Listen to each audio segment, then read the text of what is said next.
नमस्कार मित्रों। देश विदेश में आप लोगों का स्वागत है। यहाँ पर करते हैं हम लोग देश में हो रही राजनीति पर चर्चा और आज हमारा विषय है दिल्ली चुनाव में अरविंद केजरीवाल के वापसी की क्या है संभावना।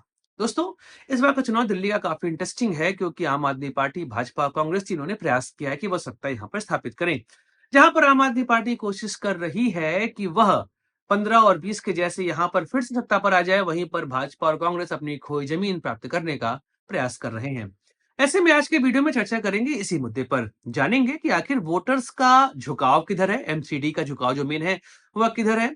फिर समझेंगे भाजपा ने कैसा इस बार अपना कैंपेन चलाया और कांग्रेस, राहुल गांधी का एक वक्तव्य बड़ा यहाँ पर पॉपुलर हुआ है, उसके विषय में यहाँ पर चर्चा करेंगे और जानेंगे क्या स्वाति मालीवाल इफेक्ट यहाँ पर कारगर होगा या काम करेगा। चलिए हम यहाँ पर चर्चा करते हैं। नमस्कार दोस्तों, मैं हूं सुधांशु, आप देख रहे हैं देश विदेश।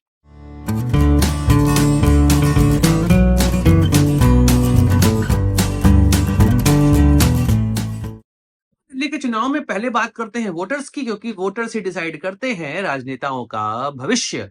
अब दिल्ली में एम3डी मतलब मध्यम वर्ग, महिला, मुसलमान और दलित, इनका प्रभाव काफी ज्यादा है और यही डिसाइड करते हैं कि दिल्ली की सत्ता पर कौन स्थापित होगा।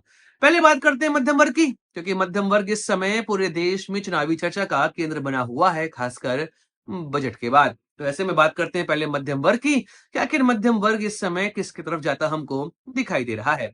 दोस्तों, अगर आप आम आदमी पार्टी को देखेंगे तो आम आदमी पार्टी के उदय के साथ यहाँ पर मध्यम वर्ग ने उनको बहुत समर्थन दिया था।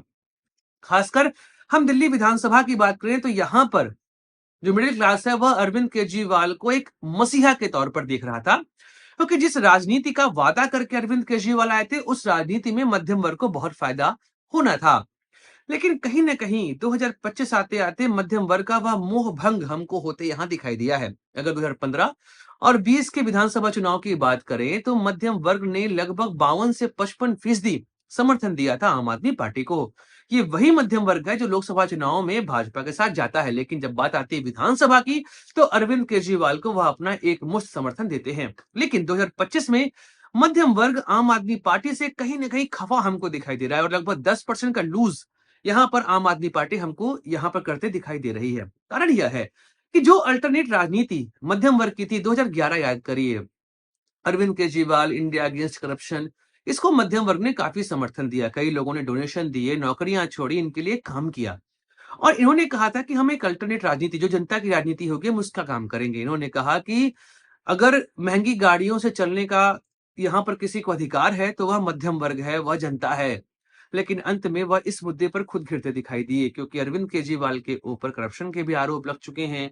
उनके ऊपर अगर हम बात करें घर लेने के, गाड़ियां लेने के, सुरक्षा लेने के आरोप लग चुके हैं और मध्यम वर्ग इस बात से इस बार नाखुश हमको दिखाई दे रहा है। और ऊपर से रही सही कसर बजट में 12 लाख की छूट ने दिखा दी है, तो इस वजह से थोड़ा सा डेंट तो अरविंद केजरीवाल को लग रहा है मध्यम वर्ग की तरफ। ऐसे में मध्यम वर्ग का वोट अरविंद केजरीवाल को यहाँ पर कितना जाएगा, इसको लेकर अब संशय है, क्योंकि डर आम आदमी पार्टी के अंदर है कि मध्यम वर्ग उनसे छिटक तो रहा है। क्योंकि लास्ट चुनाव में लगभग 51% वोट यहाँ पर मध्यम वर्ग ने आम आदमी पार्टी को दिया था। इस बार यह संख्या 42-43% के आसपास आ सकती है और भाजपा की ओर यह संख्या जाते हमको दिखाई दे रही है। तो ऐसे में मध्यम वर्ग की लड़ाई में कहीं न कहीं अरविंद केजरीवाल थोड़े से पीछे हमको दिखाई दे रहे हैं। एम3डी का दूसरा सेगमेंट है वह है महिला। अगर आप मध्य प्रदेश, महाराष्ट्र, झारखंड चुनाव को देखेंगे तो यहाँ पर महिला वोटर्स ने सरकारों को रिपीट कराया है। ऐसे में यहाँ पर दिल्ली में भी महिला वोटर्स आम आदमी पार्टी की कोर वोटर है। लगभग 60% से अधिक महिलाएं आम आदमी पार्टी को 2015 और 20 में वोट करती चली आई हैं। इस बार की स्थिति भी कमोबेश ऐसी है, लेकिन यह संख्या 55% के आसपास इस बार दिखाई दे रही है, क्योंकि आम आदमी पार्टी महिला वोटर्स को लेकर जैसा अपना प्लान करती है वह उनके समर्थन में जाता दिखाई दे रहा है। खासकर देखिए, महिलाएं उन्हीं को वोट देती जो उनके इकोनॉमिक इंडिपेंडेंस की बात करें, स्वास्थ्य और शिक्षा सुरक्षा की बात करें, उनको वोट देते हमको दिखाई देती हैं। ऐसे में वर्तमान समय में जो 2100 रुपए देने का बात यहाँ पर अरविंद केजरीवाल ने किया है वह उनके पक्ष में जाता दिखाई दे रहा है। जबकि भाजपा कांग्रेस ने 2500 दिया है, फिर भी आम आदमी पार्टी की ओर थोड़ी सी लहर इसकी हमको दिखाई दे रही है। इसका एक कारण समझाता हूं मैं आपको। अगर आप मध्य प्रदेश, महाराष्ट्र और झारखंड के चुनाव को देखेंगे तो यहाँ पर एक बात स्पष्ट है कि जिन सरकारों ने वादा किया था वह सरकारें लौट कर आई। दिल्ली में भी आम आदमी पार्टी ने यह वादा किया है लेकिन एक अंतर है इन तीनों में और दिल्ली में। कारण यह है कि मध्य प्रदेश, महाराष्ट्र, झारखंड में सरकारें पहले से पैसा दे रही थी। महिला सम्मान के नाम पे पैसा पहले से आ रहा था, ना कि चुनाव के बाद देने का वादा किया गया था। लेकिन आम आदमी पार्टी ने यहाँ पर पहले पैसा दिया नहीं है, वादा कर रही। तो ऐसे में कहीं न कहीं एक डायलेमा तो हो सकता है जब वोट देने जाएँ। लेकिन वही है, यहाँ पर जो भी होती है इनकम्बेंट गवर्नमेंट, उसके ऊपर महिलाओं का ट्रस्ट तो हमको दिखाई दिया है इन तीनों जगहों को अगर यहाँ पर हम देखें। और अभी भी महिला वोट बैंक में अरविंद केजरीवाल की पॉजिटिव इमेज जो है वह बनी हुई है। ऐसे में महिला वोटर्स में अभी भी अरविंद केजरीवाल की पैठ दिखाई दे रही है और महिला वोटर्स अभी भी 50% से अधिक यहाँ पर अरविंद केजरीवाल को वोट देते हमको दिखाई देंगी। अब बात करते हैं तीसरे सेगमेंट की, वो है मुसलमान, क्योंकि मुस्लिम वोट दिल्ली में 12 सीटों को प्रभावित करता है। इस बार कांग्रेस और असदुद्दीन ओवैसी यह भी यहाँ पर अच्छे तरीके से चुनाव लड़ रहे हैं और यह डेंट देंगे अरविंद केजरीवाल को। अगर 2020 को देखें तो लगभग 83% मुसलमान आम आदमी पार्टी को वोट दिए थे। ऐसे में इस बार भी आम आदमी पार्टी को मुस्लिम वोटर से बहुत उम्मीद है। वैसे भी अगर देखा जाए तो दिल्ली का मुस्लिम वोटर हो या देश का मुस्लिम वोटर हो, वो यह कोशिश करता है कि भाजपा को जो पार्टी हराएगी, हम उसको यहाँ पर समर्थन देंगे। वह चीजें यहाँ पर भी दिखाई दे रही हैं। देखिए, अरविंद केजरीवाल के ऊपर भी सॉफ्ट हिंदुत्व का आरोप लगा है। लेकिन जब भी मुस्लिम वोटर यह देखता है कि अगर भाजपा से आम आदमी पार्टी की तुलना की जाए, तो आम आदमी पार्टी उसको उतनी कट्टर दिखाई नहीं देती। इस वजह से कांग्रेस और असदुद्दीन ओवैसी कितना प्रभाव डालेंगे इसको लेकर संशय तो है। लेकिन अगर वह वोट यहाँ पर तोड़ पाए तो डेंट अरविंद केजरीवाल को लेगा। लेकिन फिलहाल भी अगर हम देखें तो जो मुस्लिम सीट है वहां पर मुस्लिम वोटर्स आम आदमी पार्टी को ही वोट देगा। लगभग 70 से 75% वोट अरविंद केजरीवाल को मुस्लिम वोटर्स में मिलते हमको दिखाई देंगे। बात करें दलित की, तो 12 सीटें यहाँ पर शेड्यूल कास्ट वाली हैं और इन सीटों पर पिछले 2 चुनावों से अरविंद केजरीवाल जो है, वह पूरी सीटों पर विजय प्राप्त करें। मतलब 12 की 12 सीटें अरविंद केजरीवाल खाते में गई हैं। और दलित वोटर भी 70% के आसपास आम आदमी पार्टी को वोट देता है, पिछले 2 चुनाव को देखें। लेकिन कांग्रेस जिस तरीके से आरक्षण का मुद्दा उठा के यहाँ पे चली है और मायावती जी का इफेक्ट हो, उसके अलावा भाजपा की तरफ भी इस बार कई सारे दलित वोटर हमको जाते दिखाई दिए हैं और इस बार अरविंद केजरीवाल के लिए दलित वोटर्स को अपनी तरफ अट्रैक्ट कर पाना उतना आसान नहीं लग रहा है और कई सीटें ऐसी हैं जहां पर चीजें फंसते हमको दिखाई दे रही हैं। खासकर कांग्रेस जिस तरीके से इस बार यहाँ पर चुनाव लड़ रही है, दलित वोटर्स कांग्रेस की ओर भी जा सकता है, इसमें कोई संशय नहीं है। तो कुल मिला के हम ये कह सकते हैं कि अगर हम यहाँ पर वोटर्स का रुझान देखें, एक बात स्पष्ट है कि आम आदमी पार्टी पिछले 2 चुनावों में लगभग 53 और 54% वोट प्राप्त की थी, लेकिन इस बार उनके लिए यहाँ पर दिक्कतें हैं, वह 50% से नीचे आते दिखाई दे रहे हैं और भाजपा यहाँ पर बढ़ते दिखाई दे रही है। अब भाजपा कितना बढ़ पाएगी, यह तो बताएगा समय। लेकिन हाँ, फिलहाल कांटे का मुकाबला यहाँ पर दिखाई दे रहा है। अब बात करते हैं भाजपा ने क्या लड़ा चुनाव। तो आज से 1 महीना पहले जब दिल्ली चुनाव की घोषणा हुई थी, उस समय भाजपा बहुत लड़ाई में दिखाई दे नहीं रही थी। लग रहा था कि आम आदमी पार्टी की मुश्किलें हैं, लेकिन मुश्किलें बहुत नहीं, सरकार वह बना लेंगे। लेकिन पिछले 20 दिनों में जिस तरीके से भाजपा ने यहाँ पर चुनाव लड़ा, नैरेटिव को सेट किया और अरविंद केजरीवाल को हर मुद्दे पर घेरा कि अरविंद केजरीवाल को 12 बजे आकर बातों की सफाई देनी पड़ती थी। ऐसे में इस बार भाजपा के लिए गोल्डन चांस यहाँ पर बनते हमको दिखाई दे रहा है। फिलहाल लेकिन मामला अभी भी आम आदमी पार्टी की तरफ एज में हमको है।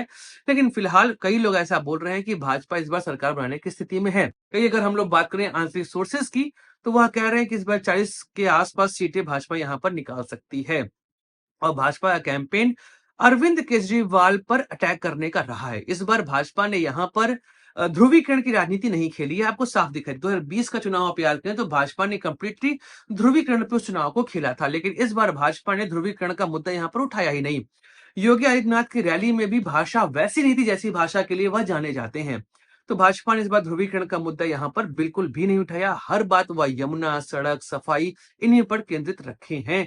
इसलिए अरविंद केजरीवाल को इस बार समस्याएं दिखाई दे रही कि अगर यहाँ पर चुनाव ध्रुवीकरण वाला होता तो फिर समस्या हमको दिखाई देती भाजपा के साइड। लेकिन इस बार पूरे तरीके से मुद्दा जो है वह अरविंद केजरीवाल की विफलता पर ही आधारित रह गया। इस वजह से अरविंद केजरीवाल के लिए यहाँ पर समस्या हमको बनते दिखाई दे रही है।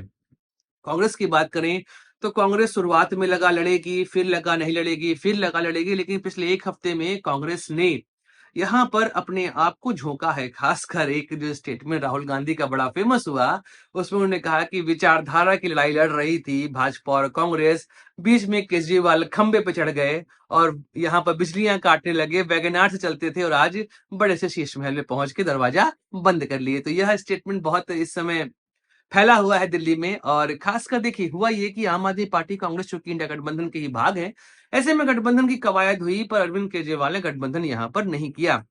कई बार कोशिश की यहाँ पर कांग्रेस ने कि हो जाए गठबंधन, पर यहाँ पर गठबंधन होता दिखाई नहीं दिया और अंत में अरविंद केजरीवाल ने जब 70 सीटों पर डिक्लेयर कर दिया कैंडिडेट, तो गठबंधन की सारी कवायद खत्म हो जानी ही थी। उसके बाद आम आदमी पार्टी ने लगातार कांग्रेस पे हमला किया। राहुल गांधी ने कोशिश की पर वह चुप बैठे। लेकिन जब एक बार भ्रष्टाचारियों की लिस्ट निकाली गई, उसमें राहुल गांधी का नाम प्रमुखता से छापा गया। फिर रॉबर्ट वाड्रा पर भी टिप्पणी की गई। आम आदमी पार्टी की ओर से स्वयं अरविंद केजरीवाल ने इस बात को लिखा। उसके बाद तो कांग्रेस के आत्मसम्मान को जागना ही था और फिर अरविंद केजरीवाल पे टिप्पणियां चालू हुई कांग्रेस की। राहुल गांधी ने खुलकर अरविंद केजरीवाल के खिलाफ यहाँ पर बोला। उन्होंने कहा कि न सड़कें साफ हुई, न रोड बनी, न कोई काम यहाँ पर हुआ। यहाँ तक कि गंदा पानी जो है वो लेके आए थे अपने कैंपेन में। यह साफ दर्शा रहा है कि कांग्रेस का प्रयास है इस बार यहाँ पर अपनी खोई जमीन वापस पाने का। देखिए, कांग्रेस के पास केवल 4% वोट है। अगर कांग्रेस 10% के अंदर रहती है तो आम आदमी पार्टी पर उतना डेंट नहीं लगेगा। लेकिन जैसे जैसे कांग्रेस 10% के ऊपर जाएगी, यह वोट आम आदमी पार्टी का ही कांग्रेस की ओर जाएगा। खासकर अगर आप देखेंगे तो दिल्ली में 12 सीटों पर दलित और 12 सीटों पर मुस्लिम वोटर्स अच्छा खासा इम्पैक्ट डालते हैं और लोकसभा चुनाव के बाद भी और राहुल गांधी की वर्तमान स्ट्रेटजी यही है कि वह दलित और मुस्लिम वोटर्स के लिए काफी बातें कर रहे हैं और इस वजह से अगर यह वोट बैंक कांग्रेस की ओर लौटा तो आम आदमी पार्टी को यहां पर समस्या हो जाएगी। अब बात करते हैं 3 प्रमुख सीटों की, जंगपुरा और नई दिल्ली और कालकाजी। तो यह 3 सीटें हैं प्रमुख, जहां पर नई दिल्ली स्वयं अरविंद केजरीवाल की कंस्टिट्यूएंसी है, कालकाजी है मुख्यमंत्री आशीष मार्लेना की और जंगपुरा है इस समय मनीष सिसोदिया की। यह तीनों अपनी सीटों पर यहाँ पर फंसते हमको दिखाई दे रहे हैं क्योंकि इनके इनके खिलाफ नैरेटिव भी बना हुआ है और इनके खिलाफ तगड़े कैंडिडेट भी यहाँ पर पार्टियों ने खड़े किए हैं। अरविंद केजरीवाल इस बार अपने सीट पर घूम-घूम के प्रचार कर रहे हैं, जबकि वह सीट उनके लिए केक वॉक हुआ करती थी, क्योंकि मामला इस बार टाइट है, क्योंकि 2 सबसे बड़े कैंडिडेट, दोनों पार्टियों के सबसे बड़े चेहरे इस समय इन्हीं के खिलाफ हैं, प्रवेश सिंह वर्मा और संदीप दीक्षित। इस वजह से यह चुनाव अरविंद केजरीवाल के लिए बहुत ही कड़ा मुकाबला बन चुका है। फिर आतिशी मालिना, उनके खिलाफ भी इस बार माहौल वहां पर है। यहां तक न्यूज थी कि वो अपनी सीट बदलना चाह रही थी, लेकिन फिलहाल उनकी सीट बदली नहीं गई। ऐसे में वह यहाँ पर घिरते दिखाई दे रही हैं। खासकर उनके कंस्टिट्यूएंसी में सिख वोटर बहुत ज्यादा हैं और इसका प्रभाव भी उनके ऊपर दिखाई दे रहा है। अलका लांबा और रमेश विधुड़ी इस समय बहुत मजबूत वहां दिखाई दे रहे हैं। कई तरह के आरोप लगाए जा रहे हैं, लेकिन फिलहाल आतिशी मालिना के लिए समस्या यहाँ पर है। मनीष सिसोदिया, पड़पड़गंज से तो उनकी हार तय थी। ऐसे में जंगपुरा गए और जंगपुरा में भी चीजें उनके लिए अच्छी नहीं है, क्योंकि स्वयं अरविंद केजरीवाल को ये कहना पड़ गया कि आप उप मुख्यमंत्री को वोट देंगे। यहाँ तक कि मनीष सिसोदिया ने भी कहा कि भाई आप मुझे वोट दीजिए कि मैं उप मुख्यमंत्री बनूंगा तो मेरी वजह से काम अच्छा होगा। यह साफ दर्शा रहा है, कहीं न कहीं चिंता उनके चेहरे पर भी दिखाई दे रही है। कई लोग ऐसा मानते हैं कि आम आदमी पार्टी के अंदर खाने भी उनको हराने की कवायद दिखाई दे रही है। बाकी अब इस बार आम आदमी पार्टी के लिए समस्या यहाँ पर तो बना हुआ है। ऊपर से स्वाति मालीवाल इफेक्ट, वह तो खत्म ही नहीं हो रहा है। कल स्वाति मालीवाल पहुंच गई गंदा पानी लेकर कि आज इसमें नहलाएंगे हम अरविंद केजरीवाल को, बाहर निकलिए यमुना में नहाइए। इस बार स्वाति मालीवाल बहुत बुरे तरीके से अरविंद केजरीवाल को घेरते हमको दिखाई दे रही हैं। बाकी कल है वोटिंग, जनता किसको देगी अपना समर्थन। चुनाव इंटरेस्टिंग है, लेकिन मैं आपको सच बताऊं 50-50 का चुनाव तो बना हुआ है, लेकिन जनता जब भी वोट देती है दिल्ली में तो एक तरफा ही वोटिंग होती है। आप 93, 98, 2003, 2008, 13 को छोड़ दीजिए, फिर 2015, 2020 तो दिल्ली की जनता हमेशा एक ही तरफ रहती है। फैक्चर्ड मैंडेट तो यहाँ पर लगभग नहीं के बराबर ही आता है। तो देखते हैं कौन बनाता है सरकार इस बार दिल्ली में, हम करेंगे चर्चा। वैसे भी कल है चुनाव, शाम तक कई सारे पोल्स भी आएंगे, डिस्कस करेंगे उन पोल्स पर आखिर क्या स्थिति बन रही है। लेकिन वैसे भी अगर आप देखेंगे तो हरियाणा महाराष्ट्र के बाद लोग अब कुछ बोलना नहीं चाहते हैं। वो कोशिश कर रहे हैं कि भैया चुप रहा जाए, अदरवाइज केवल भद ही पिटती है। शायद इसी वजह से इस बार ओपिनियन पोल्स लगभग नहीं के बराबर आए हैं। तो दोस्तों वीडियो समाप्त करते हैं, काफी लंबा वीडियो यहाँ पर बन गया। वैसे भी आप जानते ही हैं कि मैं बिना लिखा, बिना कुछ, ये मेरा अपना एनालिसिस त्वरित ही होता है, इसमें बहुत कम रीटेक्स है, ये सब होते हैं और मैं अपना विचार आपके सामने रखता हूँ। कैसा लगा वीडियो ज़रूर बताइए कमेंट बॉक्स में, like, share, subscribe the channel. मिलेंगे अगले वीडियो में। चर्चा करेंगे किसी और राजनैतिक मुद्दे की। अपने दोस्त सुधांशु को दीजिए इजाज़त। जय हिंद, वंदे मातरम, भारत माता की जय।